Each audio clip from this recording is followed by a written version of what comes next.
Hey guys, Richard Wolf here, your Medicare insurance broker.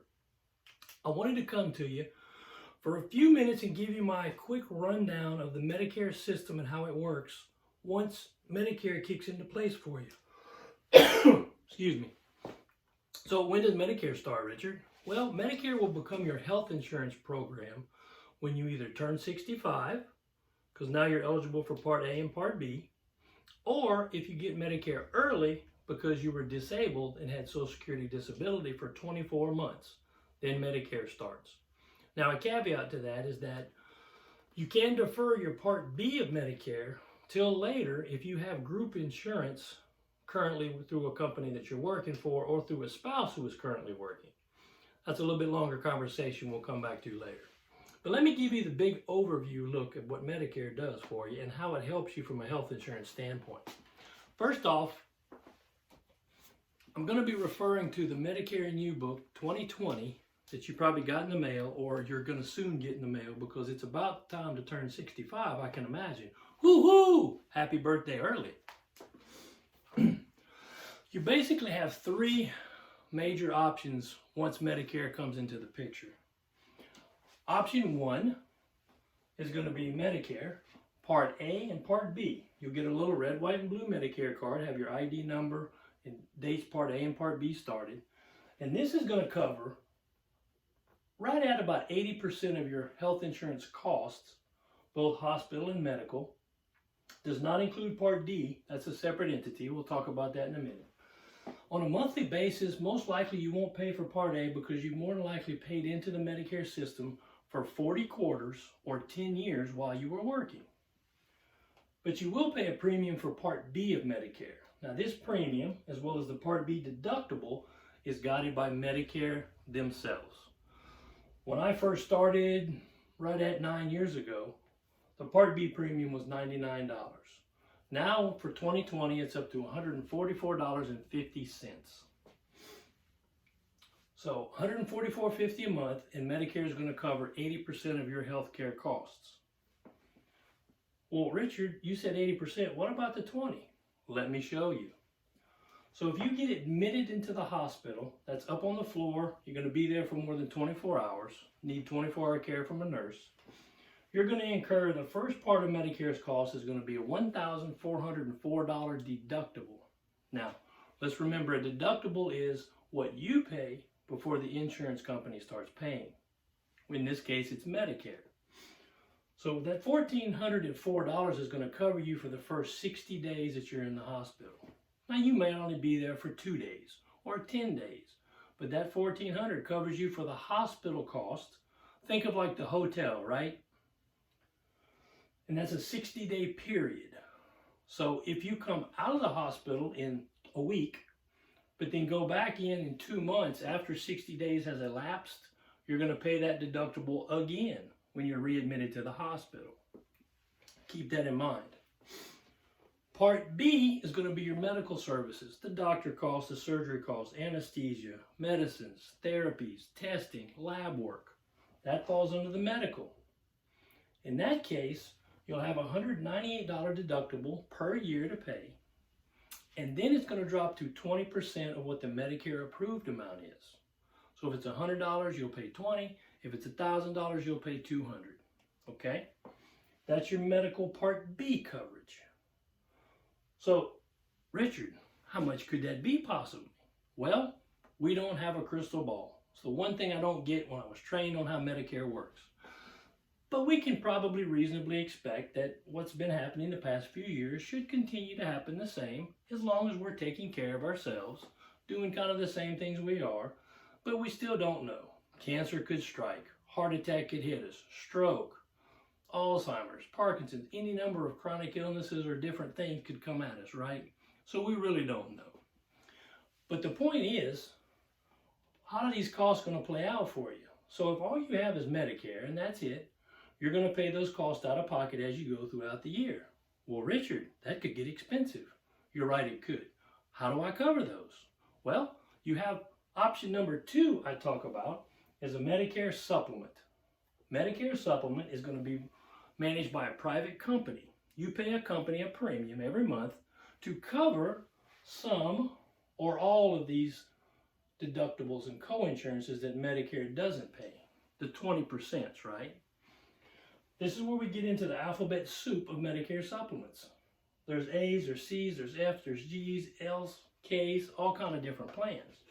Right now in Louisiana, the most popular is going to be probably a Plan G.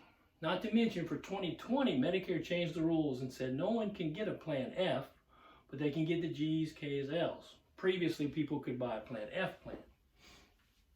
The Plan G will cover 100% of all the Medicare approved costs that Medicare doesn't cover, except the first $198 deductible, that's the Part B deductible, per year. So if I'm new to Medicare and I pay, this is a female who's turning 65, her premium would be $106 a month with a household discount from the company. And that would entitle her for all her Medicare costs to be covered except the first $198, and that's per year, 12 months, January through December. If I'm coming on to it in April, I just have those few months till the end of the year and it'll reset in January. And you pay another monthly premium for that. So Medicare's costs $144 per month. Their deductibles and co-insurances are the 20% I'll have to pay. Then I go pay $106 a month to a company so that they will pay these costs for me, except for the $198 deductible. With me so far? Great. Now, Richard, what about drugs? I'm getting to that. Drugs are going to fall under Part D of Medicare. D for drugs. That's your prescriptions. Here you're going to go out and find a company that covers the drugs that you use at the most affordable rate with the least premium. Medicare.gov. Great system. You can plug in all your medications and they'll find and rank them from premium to drug cost and all that good stuff. The premiums are going to range somewhere between $15 to $60. There's probably a few plans that are even more than that per month for the drug plan.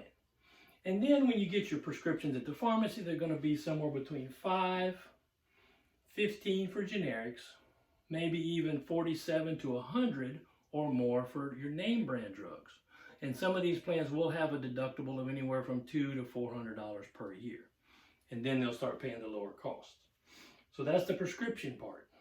The key thing here is understanding that check with the companies to see which drugs are covered at the best premium rate and lowest copays. So Part 1, Medicare and a drug plan. Simple as that. Option 2 is Medicare supplement to go with Medicare, and we're controlling our worst case scenario, right? Then option number 3 is what we call Medicare Advantage, mostly going to have a prescription drug plan embedded, included in it.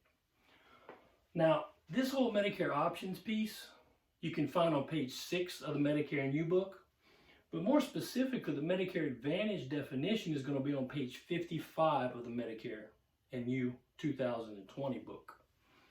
But basically what it's going to say is this, is Medicare Advantage, sometimes called Part C, as in cat, of Medicare, because Medicare is in contract with a private company to basically manage your Medicare benefits. Sounds pretty simple, right? They go out and they develop networks, what we call HMOs, PPOs, PFFSs, and POSs. Now, Medicare's got a million acronyms, but I'm going to go over these in a moment. But these are networks of doctors, hospitals, pharmacies, and other providers that are geared around, HMO says Health Maintenance Organization. It's a defined network of doctors, hospitals, and pharmacies. If you stay within this network, most HMOs here in Louisiana will have, actually I think probably all, there might be a few exceptions, have a 0 monthly plan premium. So option 3, you wouldn't be paying for a drug plan premium, you would not be paying a supplement premium. Again, different world, different options. 0 monthly premium on the HMOs. Some companies have a PPO plan that has a 0 premium, and some go all the way up to $110 a month. But Richard, what's an HMO versus a PPO? Let me tell you. PPO in general is going to maybe have a few more doctors and facilities that accept that plan, but it's also going to have the benefit of being able to go out of the network. On an HMO plan, if you go out of the network without checking with the plan first, you're going to pick up all the costs. And I'm not talking about just all the 20%. I'm talking about 100% of all the costs that Medicare would maybe normally charge. With a PPO, however, if you go outside of the network, and by out of the network, I mean a provider who is not in contract with that particular company, whether it be Humana, Cigna, Blue Cross Blue Shield, Anthem, whomever it is, okay? All the costs you'll pay here. With a PPO, you'll pay a deductible first, and then your costs will typically go to 30 to 35%. So you do pay more to go out of the network, but the PPO does give you the flexibility that you want. If you're the person that says, I don't want you to tell me what doctor to go to, I want to see who I want to see. More than fine. The one caveat is they do have to accept Medicare, and you can use them, but you will pay a deductible. Some companies start at $150 deductible. Some go up to $750, $1,000, and some even $1,500 deductible for out-of-network services. And then the cost drops to either a copay or 30 to 35% of the cost. Make sense so far? Now, here in Louisiana, we may have a couple of POSs, but I don't think we have any PFFSs. But these are two uniquely designed where the private fee-for-service has a lot more flexibility. As long as the providers will accept the plan's term and conditions, you can use them, but that can change from day to day, week to week, and visit to visit. So these have kind of been phased out, but there are some counties and states around the country that may have these plans. So definitely check your local area. POS is a point of service plan. Typically it's going to be an HMO. It's kind of a hybrid of an HMO and a PPO. As long as the provider will accept the plan and their terms and conditions, you can be seen as an out-of-network provider. Once you've paid your deductible of maybe $1,000 or $1,500, then you go to a copay type of a structure. Okay? Again, talk with an agent in your local area, of which I'm licensed in several states, so please reach out if I can help, to find out what's best for you in your situation. The better agents are going to get who are the doctors you're using, what are the medications you're taking, and they're going to put all this into the system and plug it in and find what's best for you as an individual and what's best for your pocketbook and your level of comfort and peace of mind. But here's an extra that these Medicare Advantage plans throw into the mix that you don't get over here unless it's a Medicare covered service.